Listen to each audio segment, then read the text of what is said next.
रही है इस देश में, इस प्रदेश में जो आग बिजौली हो रही है दो बड़ी पार्टियों के बीच, मुझे चाहती हैं कि किसी तरह से हम सत्ता पर काबिज रहें। कभी वो आते हैं, कभी ये आते हैं, हम वहीं के वहीं रह जाते हैं। इक़्तिदार इनके पास आता है, सत्ता इनके पास आती है, ये लूटने का काम करते हैं, तिजोरियां भरने का काम करते हैं। जो मूलभूत सुविधाएं हैं, पानी सबसे जरूरी चीज है जिंदगी के लिए, वो पानी महरूमी तो बेहतर नहीं है।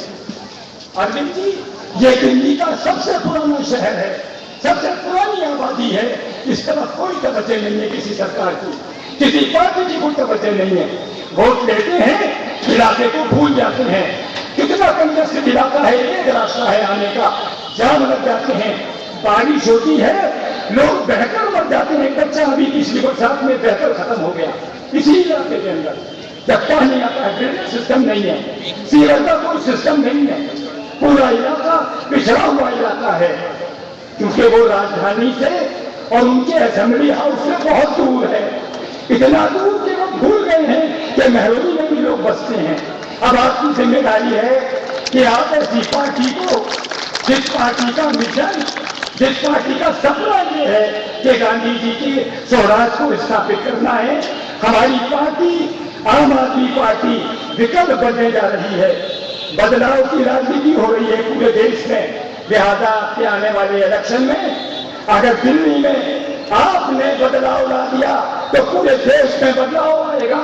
ये बिल्कुल आप बजा दीजिए दिल्ली में, आम आदमी पार्टी को, केजरीवाल को कामयाब कीजिए, कामयाब कीजिए, ताकि ताकत पहुंचाइए। ये आम आदमी की ताकत होगी, आम आदमी को ताकत मिलेगी। जिस दिन आम आदमी को ताकत मिल गई, उस दिन लोकतंत्र सही तरह से स्थापित होगा इस देश में। आज तक मुट्ठी भर लोग इस पर कब्जा किए हुए हैं, फिर उसके बाद शासन में, प्रशासन में आम आदमी होगा, आम आदमी की बात चलेगी। ये आपकी अपनी पार्टी है, ये सत्ता से भोगी लोग नहीं है आम आदमी पार्टी के लोग। केजरीवाल जी कमिश्नर की कुर्सी को थोड़ा कर आए हैं, आंदोलन करके आपके बीच में आए हैं। ये वो सोना है जो निखर कर आपके सामने आया है, जो तब कर आपके सामने आया है। इसको आप अपनाइए। ये मौका अगर आपने गंवा दिया, ये मौका अगर आपने गंवा दिया, फिर दोबारा कोई मौका आने वाला नहीं है। ये भ्रष्टाचारियों को बचाने के लिए तरह तरह के कानून पास करना चाहते हैं। ये उन्हें बचाने के लिए, संरक्षण देने के लिए पार्लियामेंट का इस्तेमाल करते हैं, एवं का इस्तेमाल करते हैं, असेंबली का इस्तेमाल करते हैं। ये पहली बार हुआ है कि केजरीवाल जी ने ये कहा है कि हम आम आदमी के बीच बैठकर कानून बनाएंगे, आम आदमी को उसमें रखेंगे, आम आदमी डेवलपमेंट के काम में मौजूद रहेगा, पैसा कैसे खर्च होगा आम आदमी के बीच में लेकर जाएंगे। इस पार्टी को अपनाने का काम कीजिए। ये पार्टी विकल्प बन रही है, और जो हमारा नुमाइंदा है महरौली से आम आदमी पार्टी का, वो जितने प्रतिनिधि यहाँ रहे हैं, चाहे वो काउंसिलर्स में हो, चाहे वो एमएलए के उम्मीदवार रहे हों या एमएलए हों, उन सब का विकल्प बनने जा रहा है। इस पूरे कॉन्स्टिट्यूंसी में 2 विकल्प मिलने जा रहे हैं आपको। प्रदेश में अरविंद केजरीवाल एक विकल्प बनने जा रहे हैं, शीला दीक्षित का भी और विजय गोयल का नहीं। और आपका उम्मीदवार जो आपके मुकामी नेता हैं, जो मुकामी लीडर हैं, जो आज तक आपके बीच में रहे हैं, फिर भूल जाते हैं, आपको काम नहीं करते, सेजवाल जी उनका विकल्प बनेंगे। दोनों विकल्प को कामयाब कीजिए, आपकी व्यवस्था बदलेगी, प्रदेश की व्यवस्था बदलेगी और खुशहाली इलाके में आएगी। जो मूलभूत सुविधाएं वो सब मिलेगी, मेरा आपसे वादा है। धन्यवाद, बहुत बहुत धन्यवाद। यहाँ जो भी भाई लोग सब भाइयों से निवेदन है, सामने आके बैठ जाए ताकि पीछे के लोगों को दिक्कत ना हो, प्लीज। और हमारे बीच छतरपुर विधानसभा के प्रत्याशी ऋषिपाल जी, मैं ऋषिपाल जी से निवेदन करता हूं कि वो हमारे बीच आके अपने 2 शब्द रखें। श्री ऋषिपाल जी जो आम आदमी पार्टी के छतरपुर विधानसभा के दायित्वकर्ता हैं, जिनको अरविंद जी ने छतरपुर विधानसभा की जिम्मेदारी दायित्व सौंपा है। श्री ऋषिपाल जी।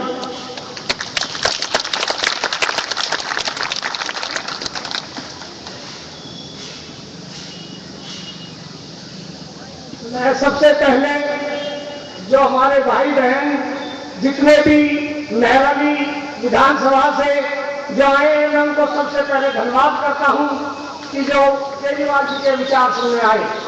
और फिर मैं उस शख्स को प्रणाम करता हूं जिसने आज हमारे खातिर, एक आम आदमी के खातिर, वो तो खास आदमी थे, वो तो खास आदमियों के घर चले गए थे, लेकिन उनके अंदर की सारी तौल देखकर जिससे हिंदुस्तान की हड्डी मानी जाती है, इनकम टैक्स कमिश्नर की नौकरी छोड़ के तुम्हारे बीच में आए, मैं उस आदमी को धन्यवाद देता हूं जिस आदमी ने सदैव साराम छोड़कर जब ये उसे छापा मारते थे केजरीवाल साहब, तो कहते थे केजरीवाल साहब आप ठीक काम करो, तो इन्होंने बोला मैं ठीक तो काम कर ही रहा हूं, सुबह 6 बजे निकलता हूं, रात को 12 बजे करता हूं, कहां जाऊं?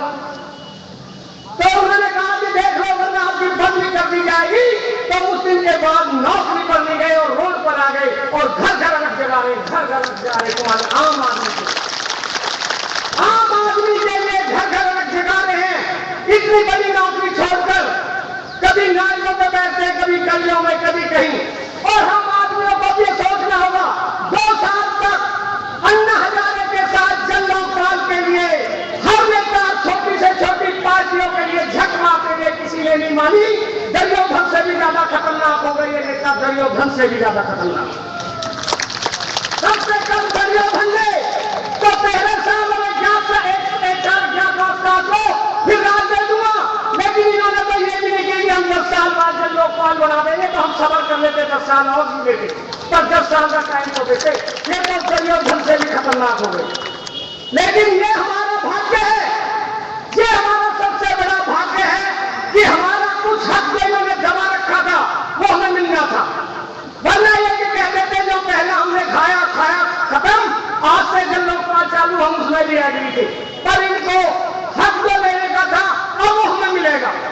क्योंकि वो इसलिए मिलेगा क्योंकि जो इनकम टैक्स है वो सबसे रीढ़ की हड्डी होती है, उसमें सबकी खबर होती है कि सिर्फ फाइल दबी हो रहे ले लेके, लेकिन उनमें धूल दबी हो रहे हैं। लेकिन केजरीवाल जी वो सकते जो सुई तक हिसाब जानते इनकम टैक्स का, ये सारे मिल जाते और वो हमारा जो ये 2 लाख 1000 करोड़ विदेशों में और जो सारे मॉलों में, जो मॉलों में हिस्सा है, सारी करोड़ियों में हिस्सा है, जो इनका आज सब में इनका हिस्सा, सब में फार्म हाउस है, जो इन्होंने लूट कर गरीब आदमियों का पैसा इकट्ठा कर रखा है, अब हमें 1000% मिलेगा, 1000% मिलेगा इस पैसा जो इन्होंने सबसे सामने लूटा है। कि केजरीवाल जी दिल्ली के अंदर 7 महीने के अंदर इसे हिसाब ले लेंगे, 7 महीने के अंदर, क्योंकि इनको पता है कि सारी फाइलें करोगे। आज कांग्रेस बीजेपी बड़े बड़े उद्योगपति अंबानी सारे ये सोच रहे हैं कि 1 लाख 1000 करोड़ लग जाए, पैसे कितने लग जाए, तो केजरीवाल साहब दिल्ली के अंदर नहीं आ जाना चाहिए, दिल्ली के अंदर नहीं आ जाना चाहिए कि तुम सबको कच्चे जो खा जाएगा, कच्चे खा जाएगा। ये वो शख्स है, कई बार हमसे कहते हैं तुम तो ऐसे नहीं हो जाओगे, कभी तुम भी ऐसी लूट बचाओ, मगर हम लूट को बचाने की सोचेंगे नहीं, सोच भी नहीं, तो वो आदमी है वो अपने किसी को भी नहीं पकड़ सकता, हमें कच्चा खा जाएगा, उसी दिन जेल भेज देगा, उसी दिन जेल भेज देगा। बड़ी नौकरी छोड़ सकता है तो हम जैसे आदमी को क्या बख्शेगा? उसे राजनीति नहीं करनी, उसे मुख्यमंत्री नहीं बनना। अगर उसे मुख्यमंत्री की लड़ाई होती तो हम सोच रहे थे जब इलेक्शन की, जब कैंडिडेट की हम आम आदमी की क्या लगे, तो हम सोच रहे थे केजरीवाल साहब IPS अफसर रहेंगे, बड़े बड़े आदमी आएंगे सच्चे और वो करेंगे। फिर पता नहीं सर्वे करा, केजरीवाल के मुंह आई कि ये नेता जो आएंगे, मैंने कहा था कि ये नेता जो पार्टी छोड़ रहा है उन्हें टिकट दे देगा, उनकी एक भी ऐसे ही है, और जो पढ़े लिखे IPS तो देश को लूट रहे, ये सब मिलकर देश लूट रहे। मुझे आदमी और चाहिए जो सच्चा और ईमानदार हो, सच्चा और ईमानदार। मैं खाने में खिलाता हूं, हमने जिंदगी में राजनीति की नहीं की, XYZ करना था सब, हम तो सिर्फ पहलवानी सिखाते थे, बच्चे का थोड़ी बहुत सेवा करते थे, कोई बाहर जाए उसको डांट लेते थे। तो केजरीवाल साहब बोले मगर ये अपने बस की नहीं है, चौकी मौज आ रही है, सुबह उठे शाम को जाओ चौकी दे गए, मुझे इसको मौज समझते हो, मेरी मौज से तो तुम्हारी अच्छी मौज नहीं थी। मुझे तो नीली रंग की गाड़ी मिल रही थी, बंगला मिल रहा था, पैसा भी मिल रहा था, तुम तो बस खाली सुबह शाम रोज तक बच्चे को करते हो, समाज सेवक मतलब सबसे बड़ी समाज सेवक है नेता। नेतागिरी नेतागिरी, ये नेता नाम दिया है, नेता तो सुभाष चंद्र बोस, वल्लभ भाई पटेल, लाल बहादुर शास्त्री हुए थे। ये नेता नहीं है, तुम समाज सेविक करो, राजनीति के समाज सेविक है और समाज सेविक करो। और जो पैसा आता है फंड का, तुम अखाड़ा ही चला लेना, पर जो फंड का 5 साल पब्लिक तक तो पहुंचाना है तुम्हें, और पब्लिक को देखते खूब अखाड़े में लौटो। उस दिन मेरी समझ में आई, मैंने जब फार्म भरा, वरना मैंने फार्म के लिए मना कर दिया था, मैं फार्म नहीं भरूंगा। तो इन आदमियों ने जो लूट मचा रखी है दिल्ली, ये दिल्ली में महराली में मेरे पास एक सरदार चाबी बनाता है तो अखाड़े में से पानी भरकर ले जाता है। इस महराली के अंदर पानी नहीं है, पानी नहीं आता गुरुजी, और पूरा रिच चारों तरफ खाली है। आज तक महराली के अंदर एक दिन में चारों तरफ पार्किंग नहीं बनी गाड़ी के लिए। जितनी लोगों की गाड़ी है और जितनी लोगों की प्लॉट की कीमत है, इतने का तो लोग बात तेल फूक चुके हैं, अब तक तेल फूके, जिससे हमारे देश का नुकसान हो रहा है। ये देश का क्या करेंगे? 20 किलोमीटर के क्षेत्र के अंदर दिल्ली बसी है। इन आदमियों को आज तक ये नहीं पता कि दिल्ली के अंदर कितनी जनसंख्या और कैसे रहते हैं लोग, और देश की बात करते हैं, पूरे देश की बात करते हैं। दूर होना चाहिए लोगों को, जिसके अंदर राष्ट्रपति सारे रहते हैं और उसके बावजूद भी दिल्ली की पूरी कमी रहती है। 3.5 किलोमीटर की एरिया की दिल्ली बना रखी है, बाकी कोई मरो गिरो कैसे भी जाओ। हॉस्पिटल हमको अगर मेडिकल जाना पड़ता है तो ट्रैफिक जाम में हॉस्पिटल जाने में कितना टाइम लगता है, कोई भी नजदीक हॉस्पिटल नहीं है, सारे प्राइवेट हॉस्पिटल है। सरकारी हॉस्पिटलों में एक बेड पर 3 पड़े, आम आदमी कहां जाए? गरीब आदमी शिक्षा नहीं, स्कूलों में चावल डाल के कबूतर के बच्चे की तरह बच्चे का भविष्य खराब कर रखा है लोगों ने। ये हालत है स्टेट के अंदर, स्टेट वालों की ये हालत है। हमें अब ये संकल्प लेना पड़ेगा कि हमें कसम खानी पड़ेगी कि भगवान जिस हिसाब से केजी साहब ने बताया था कि अब ये धर्म युग है, ये धर्म युग, अब ये धर्म युग है। तुम्हारे साथ तीनों लोग का मालिक भगवान श्री खाटू साहब है और तुम साथ लगे रहो, तुम्हारी 100% जीत होगी, 100%, और सबका मालिक केजरीवाल तुम्हारे साथ है, युधिष्ठिर। लेकिन तुम अपना आत्मविश्वास बना लो। जब भी पैसे और आत्मविश्वास का युद्ध हुआ है तो हमारे केजरीवाल साहब कहते हैं हमेशा आत्मविश्वास जीतता, आत्मविश्वास को कोई खरीद नहीं सकता, कोई खरीद नहीं सकता। और जब सच्चाई धर्म युद्ध हुआ सच्चाई पे और भ्रष्टाचार में, तो हमेशा सच जीतता है। तुम्हारी सच्चाई की जीत होगी और मैं इन्हीं शब्दों से बात करता हूं। जय हिंद, जय भारत।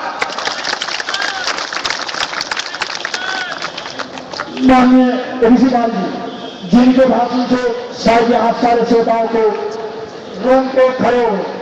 अभी हमारे बीच एक मुंबई से आम आदमी पार्टी के कार्यकर्ता श्री महेंद्र गांधी जी, जो अभी अभी हमारे बीच पधारे हैं, मैं उनसे यह निवेदन करता हूं कि भैया वो अपने सिर्फ 2 मिनट में अपने शब्द को रखें। उसके बाद आपको शब्द कौन देगा, उस तत्व का भाषण सुनोगे आप।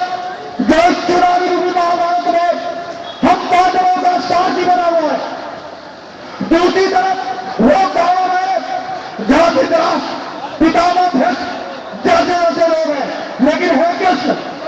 ये जनता की नागरिक आपको उसी तरह उम्मीद से देख रही है जिस तरह पांडवों ने अपने कृष्ण को उस महाभारत के कुरुक्षेत्र में देखा था। श्री महेंद्र गांधी जी, मैं उनको गुजारिश करूंगा कि वो 2 मिनट में अपने समय को रखें।